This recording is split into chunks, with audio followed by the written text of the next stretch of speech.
The Startup Cabin podcast is brought to you by Cedarwood. Cedarwood rents out senior CFOs to the tech industry from 1 to 5 days a week. For more, go to cedarwood.co.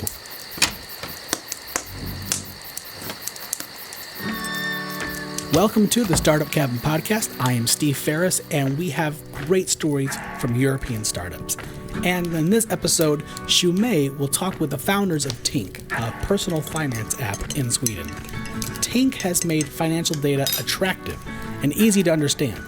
They are growing fast, and now the banks that were reluctant to collaborate with them are now knocking on their door, wanting to help make Tink even better.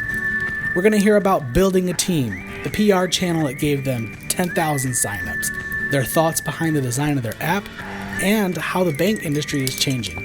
So let's get into it. I'll meet back with you at the end.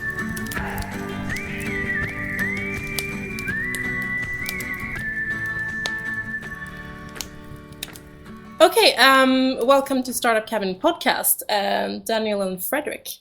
Thank you. Thank you very much. So tell us about your company. So Tink is a standalone personal finance app to which you connect your regular bank. And we then aggregate data from all your banks. And it could be credit cards, online brokers as well. And we currently support roughly the top 30 banks in Sweden. So you authorize Tink to aggregate data on your behalf. So we collect data for you typically once per day. So the Tink account is always up to date. And we aggregate the data to your Tink account in the Tink app. We then clean up transaction descriptions. We automatically categorize almost all transactions. And we just try to present a holistic, understandable view of your finances, especially for people who maybe think it's boring, complicated, time-consuming to sort out their finances. So Tink is the app for them. Cool. And it's not very common that people actually measure their personal finances, right? No, I mean, for a very long time, if you look at your bank account, there's always been a dumb list of transactions. Yes. And just a mix of, you bought something for 10 kronor and a super big mortgage, and it's all been bundled together. Almost impossible to get something understandable out of it. And that is basically the problem that we try to solve. Cool. And Daniel Kjellén, right? Yes. And you're the CEO, and Fredrik Hedberg, you're the CTO? Right. So how do you two meet? Well, it sounds like a dating question when I ask it, but I just have to ask it. It was actually quite like a date. Okay. Seriously. The thing was that right around the time when I moved back from the States to Sweden, I was kind of interested in doing something on my own again. Mm. And I was kind of back and forth and looking at different things. And then I have one of my closest friends, Niklas, who is a very dear friend of Daniel as well. But we haven't met before because we always lived in different cities or countries. Mm. But Niklas knew that Daniel was kind of in the same mindset, that he was kind of bored with his current job and was thinking about doing something of his own again.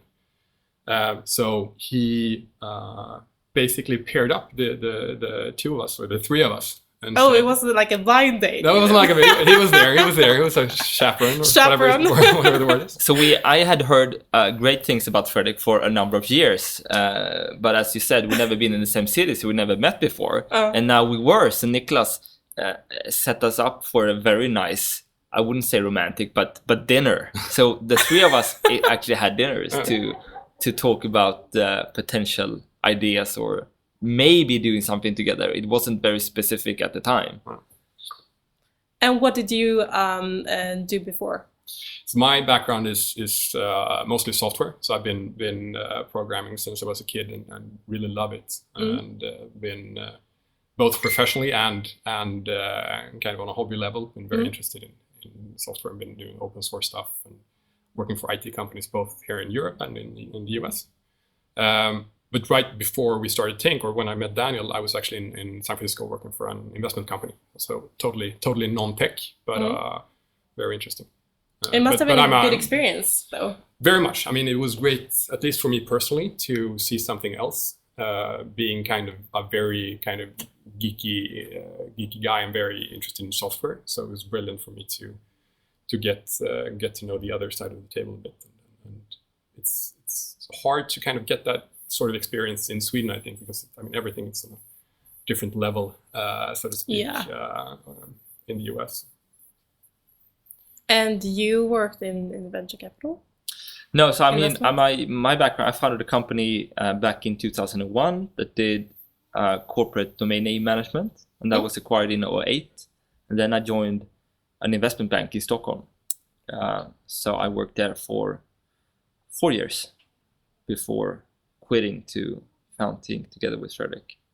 But that first dinner, what happened afterwards was that because you lived in Skåne at the time, and we started to commute every second week or every second weekend, and just brainstorm about ideas and test out new concept and so on. Which is really, I mean, in retrospect, a bizarre situation where two guys not totally behind the, what's the word? Totally behind. And we're like thinking, okay, we can do whatever we want in the entire world, and like coming up with that perfect idea. I mean, it's impossible, right? Yeah. So I mean, in the end, I think we landed in something that was kind of in the cross section between tech and finance, which was really our backgrounds. Yeah. And I mean, essentially, it was kind of the same thing we're doing today. So it hasn't really changed too much. But I think also at the time that back then we thought that the idea was everything, and we now come to understand that the team is everything,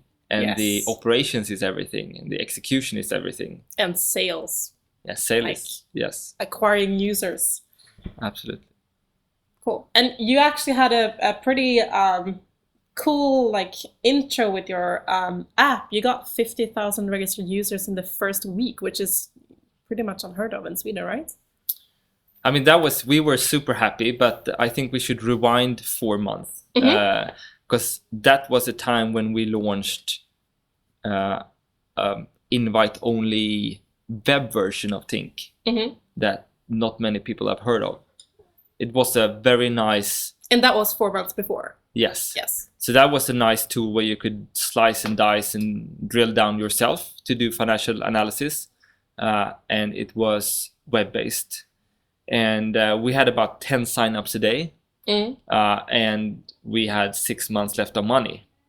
So we understood we have to do something that's drastically different. And the problem, I think, was that the potential audience for a tool where you do things yourself when it comes to finances is very small, because you have to be a bit finance geeky. Yeah. And a lot of people are actually pretty afraid to do it, the right way or the wrong way. They don't really want to know the numbers, so they stop doing it. Yes, definitely. It's too big of a leap. And also, if you have a desktop product, we are competing with your time when you could spend time with your kids or watching TV at home at night. Whereas if you are on the mobile, then we could hit you when you have your 2 most boring minutes a day. Could be waiting for the bus or so. So we decided we need to flip everything around from what we have today to make the product entirely mobile. The entire use case should be mobile. And that meant that instead of you going in and do the analysis, we do it for you. So for every new transaction that comes into Tink, we run thousands of calculations, and maybe one of those will end up in Tink, like an insight in the Tink feed, for example. We need to automate everything. Instead of you categorizing, we need to do it for you. And I think that was a game changer. So then we launched in September again, or did our full launch, and everything was different. And then you launched with the mobile app. Yes, only.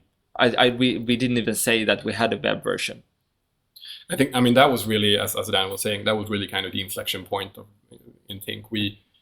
I think it's pretty symptomatic for a lot of companies in our space that it's usually two guys, kind of finance geeky, very interested in kind of keeping track and stuff like that, like ourselves. And they build this amazing tool to replace their Excel sheets where they do their budgets, right? And I mean, before we launched our product in Sweden, probably been like 10 similar ventures before. And all of them was very much alike our first web app, right?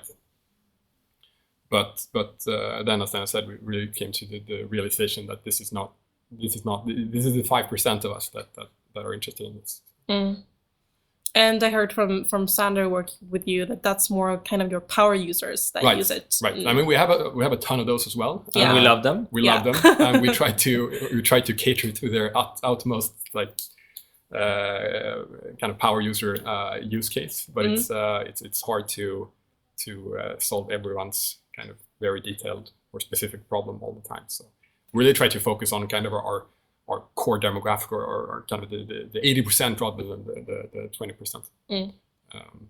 And this, like the web version, you still had 10 signups a day pretty much. Yeah. How long did you have that up for? Was it for 4 months or? Something like that. Something like that, yeah. And what was the kind of strategy for getting those users compared to what you did with the mobile version later?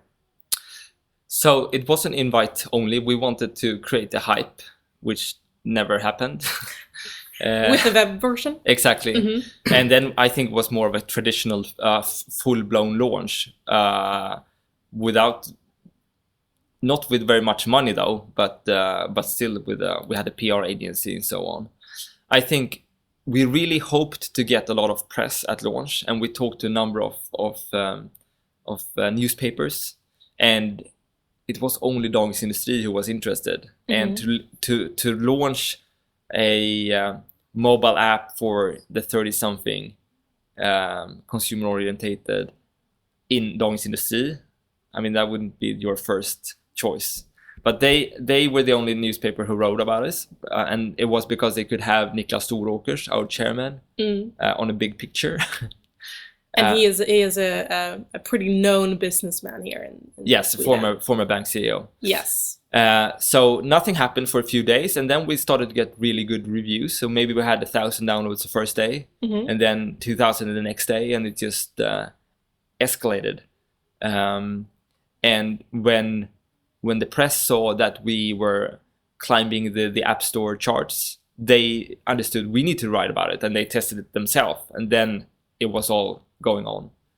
Did you tell them about this? I mean, when you were starting to climb, did you tell them about it, or were they already kind of, taking the app out and see what was going on the first week? Or I think it kind of happened simultaneously, but we tried definitely to push messages when we overtook Instagram on, top 15, for example, on the app chart. Okay, so it was actually more of the magical, let's go viral. It wasn't that much of a strategy. Unfortunately not. I think that, I mean... What did we do right? Don't know. No, but I mean, it would be so much better if we had a brilliant PR strategy that could be used for a number of other countries. I think that for us and for a lot of consumer apps, you cannot rely on PR. You can rely on a very good product that people recommend to your friends. And I think that we had a very good product at the time and now as well. And I think that was the game changer for us. Did you upload it to any kind of startup list, like beta list or something like that? No, not really. I mean, and that's also... No, we didn't. And I think, we were kind of naive when we started this out, which is, I think, a really good kind of property to have sometimes.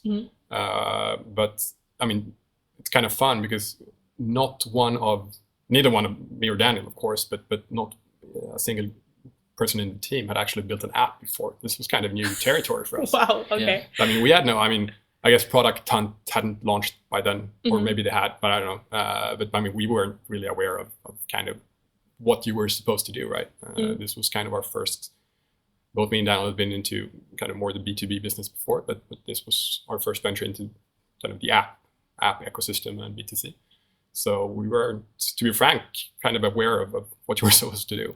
Okay. And I mean, looking at the Sandra, who's head of marketing, who used to work at the treasury department at Atlas Copco before, and me and Fredrik came from the finance side.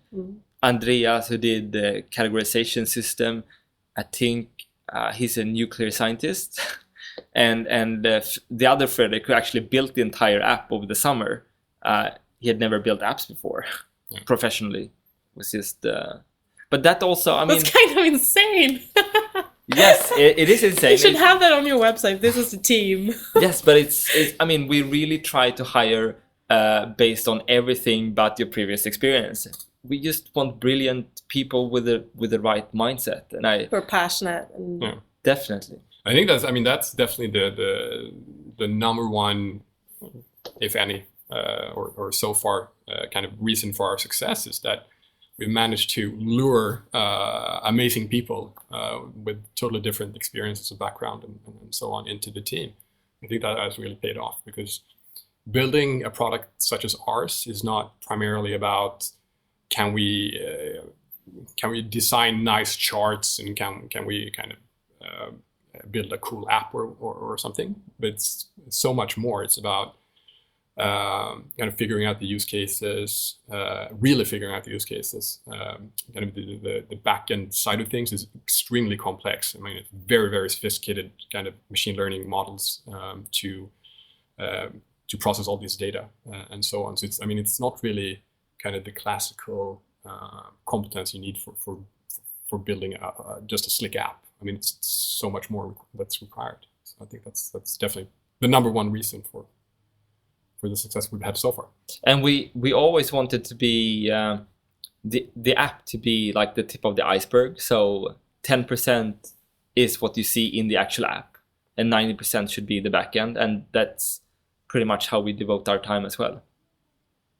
And I mean, I've been talking to a lot of startups about, this is a time for curation. People don't want to do, as you said, they don't want to do this themselves. They don't want to do their own Spotify list. They don't want to do, they don't want to find and search. Searching is kind of over. They want just, cool people to curate things for them and like be smarter than themselves so they can learn. And I mean, that's what we see now. It's mostly apps that teach you something in the process. You don't really know how, because as you said, it's 90% back end.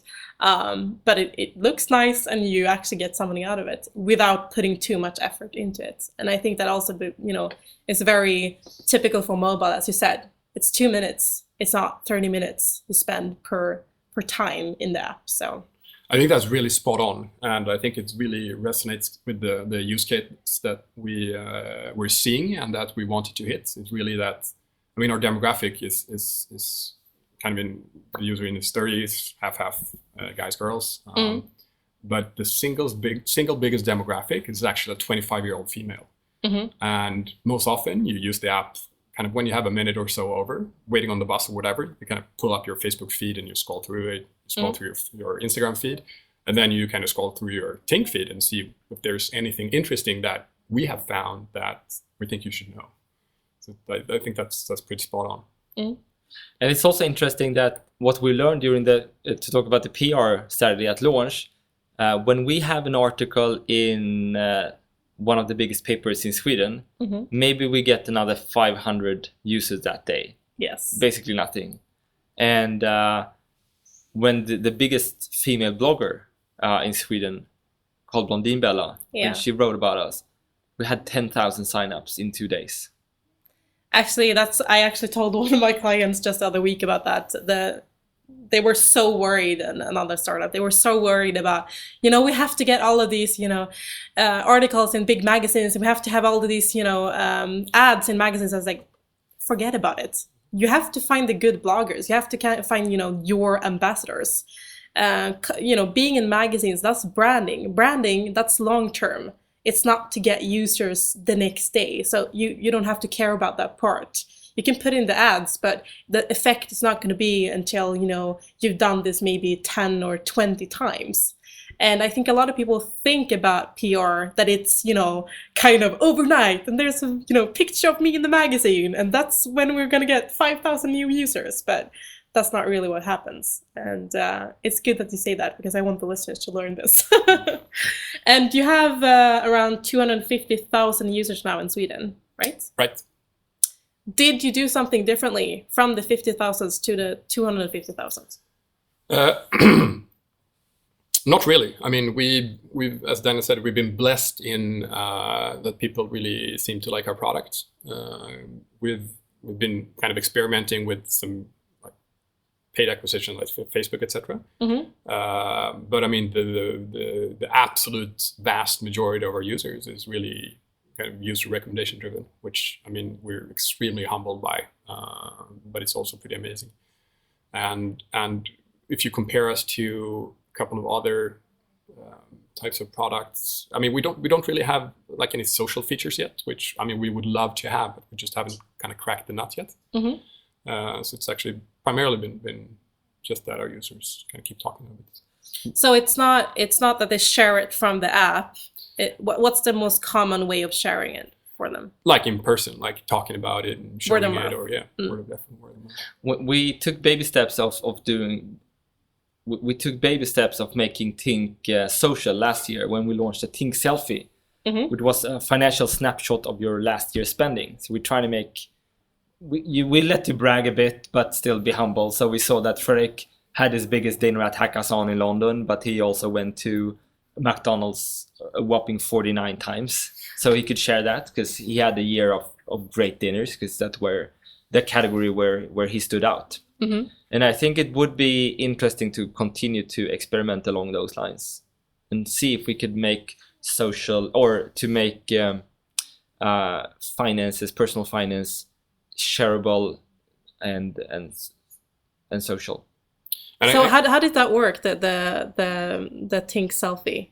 So basically, I mean, the much of the Tink product is built around the Tink feed, which is pretty much like your Facebook feed, but about stuff that's happening in your financial life, right? And we had this, so we basically analyzed everything about your last year spending and automatically constructed this image of it. So it had a couple of interesting data points, like exactly like Daniel said. Kind of the category that stood out for me was restaurants, and I think taxi or something. Which is my other. I don't want to know. Which is my other vice. I took a taxi to work today. Yeah. And again, it was kind of like this humble brag about kind of my most expensive thing and my most kind of sloppy thing, right? And then we pushed that into the feed with some nice graphics. I think it was like some food or something for me. And then I could share it on Facebook or Instagram or something. And people thought it was really fun, and they shared it and they commented, and people were, I think they thought it was fun to compare yourself to others as well, right? So I think, I mean, that was kind of a fun thing. I think if you think about the more serious things, I think there's kind of really stuff you can do that could not only be fun and social, but also be very valuable. Would be interesting for me to see if I'm overpaying for my mortgage, right? If I compare myself to my peers, like other people in my neighborhood that make as much money as I do or whatever. So I think there's real potential value to be able to make, as Daniel said, personal finance more social as well. And if you search for the hashtag Tink Selfie on Instagram, you find a bunch of Tink selfies. Cool. I saw it when it came out, and I thought it was actually a really brilliant idea, because everybody uses selfies, so they understand the concept of actually showing yourself in a snap kind of fast way. And I think I saw a couple of friends having that as well. And I mean, that's also about, as you said, it's about, bragging, but also, this is the bad stuff I'm doing. You have to have like both sides, because otherwise it doesn't become that balance. So I thought it was very, well thought out, actually. All credit to Sandra. So, do you use like paid ads, etc.? You talked about Facebook ads. What's your experience with using, Google AdWords or social media ads? So last year we did a month of trials, basically, where we tried to do acquisition across different channels, such as banner ads, more or less intelligent banner ads, Facebook ads, and some Google AdWords as well. And it turned out that the by far most efficient channel was Facebook. But that was only a test, so we did that for a month just to know, to gain more knowledge. We did that for about a month, and then we shut it down. And we do very, very limited Facebook ads every now and then now. But is that the only kind of ads you use? Yes. So we think that as long as we are fortunate enough to have the organic growth that we have, there's no real meaning in spending too much money on ads at this point. And you got an investment. It was kind of recently, not that recently. It was about $4 million, right? And a couple of investors here, kind of known businessmen here in Sweden, and also Sunstone Capital from Denmark, right? Right. Why the investment, and what did you want to use it for? Yeah, first of all, we were running out of money. So that was the first reason. I mean, why we wanted to bring Sunstone in is, I think that Christian, who's on our board, he's just great of putting things in perspective when you dig deep in operations. I think he's great at helping us to zoom out a bit, and he's really good at consumer tech as well. So we're really, and we can say this now a year later, we are really happy that we brought Sunstone along the ride. They've been very helpful. For us, it's all about trying to scale it up. I think at the time when we met Sunstone the first time, I think we had about 100,000 users. So of course we wanted to double that or triple that amount, and so we did. And the next goal is definitely to go abroad, we think. And this is something we are working on currently. So what's the plan for going outside of Sweden? What kind of countries are you looking at, and why? So I think we want the European market because there aren't very many similar products there. We probably want a bigger market because it takes quite a lot of time to get our systems up and running for a new market. So you don't want to go to Denmark. So I guess that UK and France is one or two of or I think that UK and France are interesting market, both because of the size, but also because of the card usage, which is in Germany, for example, very, very low. So that those are aspects as well that we have to take into consideration. But then there's also new laws coming out on the EU level, the new Payment Service Directive, that is most likely going to regulate how we aggregate data from banks, which is going to be a very, very positive thing for us to have that framework in place, both in Sweden, but also for us expanding. It's going to have a great impact on our market. But those regulations aren't finalized yet. So we think for time being, it would be unwise to launch a new market before we see... Until that happens. Exactly, yes. So the new laws, is that going to even out kind of the way you can market and show your products in EU countries? No, so the biggest difference is how that banks must open up their systems for overlay services such as Tink. Oh. Yes. We like that. So that is a big thing, of course. But I mean, you're an app that actually shows, consumers what they spend in, the banking industry. Pretty much. I mean, that's where you are in one way or another. Those are your partners. Do you think that all these financial apps, and I mean, it's mostly startups coming from a very disruptive point of view, do you think that's going to change how the banks work? I think that, where people had success when competing with banks. I think it's been in niche markets, so they take like one tiny vertical at a time, which been very successful for a lot of people. I think that the big business for banks, I think it is harder to compete with than you imagine, because there's a lot of relationships and there's a lot of backend and it's a lot of regulation. So I think the way forward for us and people like us is probably to, when things open up, just grab that opportunity and take just a slice of the cake from the banks. And eventually, hopefully, that slice will be significant. Mm. And also, I mean, that means also being prepared both financially and everything else that comes with scaling for that kind of leap to happen. Because of course you can be there, but if you don't have the money or the system that can actually take the new amount of users, it's not going to work anyway. So I think one good example of that is for example, Venmo in the US, where banks themselves didn't provide a good peer-to-peer way of sending money.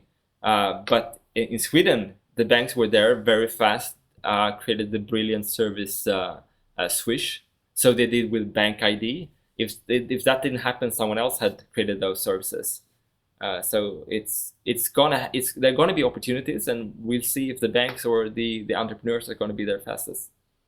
Yeah, and I also think that outside of Sweden, if you think about Europe, that's going to be more opportunities. As you said, the Swedish banks, they are actually the most modern in Europe. I've listened to Italian friends tell me about how you use banks in Italy, and I'm like amazed at how bad, how long everything takes and how bad the service is. And yeah, it's different with Sweden. So yeah, I can see that. So the last year, what do you see was the weirdest or hardest part about doing business? Something you learned that was just like, oh, we're never doing this again. I mean, we really wanted to go abroad earlier, and we did beta tests in a number of countries, and I think that EU legislation on their way was just. I mean, if we could have decided ourselves, we would be abroad now. And I think it's just you have to, even if you want to be super fast as an entrepreneur and say that the reason for everyone else being slow is because they are, I don't know, boring or something. You have to realize that you also have to adapt to the landscape that you're in, and I think we've done that, and said we're gonna wait for a while. We're gonna focus on product. We're gonna focus on continue to grow our business in Sweden, and I think that has been it's been rewarding now, and it's been a learning curve and a patient game, but yeah. Thanks so much for coming and talking to us at Startup Cabin Podcast. Thank you. Thank you for having us. Thanks. You've been listening to the founders of Tink, Fredrik Hedberg and Daniel Kjellin. Tink is based in Stockholm, Sweden, and Startup Cabin is based in Stockholm, Sweden. And if you're a startup entrepreneur near Stockholm, we've created a meetup for you. The last Thursday of every month, you can get peer feedback, expert talks, and one-on-one time with business advisors. You can join us at meetup.com/startupcabin. There's so much happening in the European startup world. Help us get the word out by giving us a review on iTunes, like this from Ian Sturgeon. Lots of great info. Glad I found you. Great job. Thanks, Ian, and all the rest of you. Have an awesome day.